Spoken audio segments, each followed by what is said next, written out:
HarperCollins presents Bel Canto by Ann Patchett, read by Anna Fields.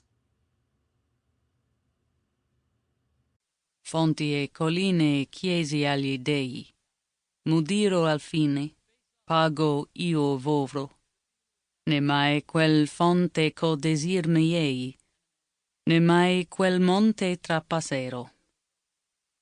I asked the gods for hills and springs, they listened to me at last.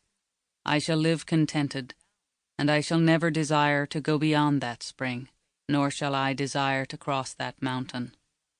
Se ariete uno, malinconia ninfa gentile, Vincenzo Bellini. Sprecher, ihr Fremdlinge, was sucht oder fordert in von uns? Tamino, Freundschaft und Liebe. Sprecher, bist du bereit, es mit deinem Leben zu erkämpfen? Tamino, ja. Speaker, stranger, what do you seek or ask from us? Tamino, friendship and love. Speaker, and are you prepared even if it costs you your life? Tamino, I am. Chapter 1. When the lights went off, the accompanist kissed her. Maybe he had been turning towards her just before it was completely dark. Maybe he was lifting his hands. There must have been some movement, a gesture, because every person in the living room would later remember a kiss. They did not see a kiss. That would have been impossible. The darkness that came on them was startling and complete. Not only was everyone there certain of a kiss, they claimed they could identify the type of kiss. It was strong and passionate, and it took her by surprise. They were all looking right at her when the lights went out. They were still applauding, each on his or her feet, still in the fullest throes of hands slapping together, elbows up. Not one person had come anywhere close to tiring. The Italians and the French were yelling, "Brava, brava!" and the Japanese turned away from them.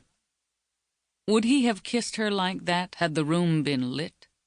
Was his mind so full of her that in the very instant of darkness he reached for her, did he think so quickly? Or was it that they wanted her too, all of the men and women in the room, and so they imagined it collectively? They were so taken by the beauty of her voice that they wanted to cover her mouth with their mouth, drink in. Maybe music could be transferred, devoured, owned. What would it mean to kiss the lips that had held such a sound? Some of them had loved her for years. They had every recording she had ever made. They kept a notebook and wrote down every place they had seen her, listing the music, the names of the cast, the conductor. There were others there that night who had not heard her name. Who would have said, if asked, that opera was a collection of nonsensical cat screechings, that they would much rather pass 3 hours in a dentist's chair? These were the ones who wept openly now, the ones who had been so mistaken. No one was frightened of the darkness. They barely noticed. They kept applauding. The people who lived in other countries assumed that things like this must happen here all the time. Lights go on, go off. People from the host country knew it to be true. Besides, the timing of the electrical failure seemed dramatic and perfectly correct, as if the lights had said, "You have no need for sight. Listen." What no one stopped to think about was why the candles on every table went out as well, perhaps at that very moment, or the moment before. The room was filled with the pleasant smell of candles just snuffed, a smoke that was sweet and wholly unthreatening, a smell that meant it was late now, time to go to bed. They continued the applause. They assumed she continued her kiss. Roxanne Coss, lyric soprano, was the only reason Mr. Hosokawa had come to this country. Mr. Hosokawa was the reason everyone else had come to the party. It was not the kind of place one was likely to visit.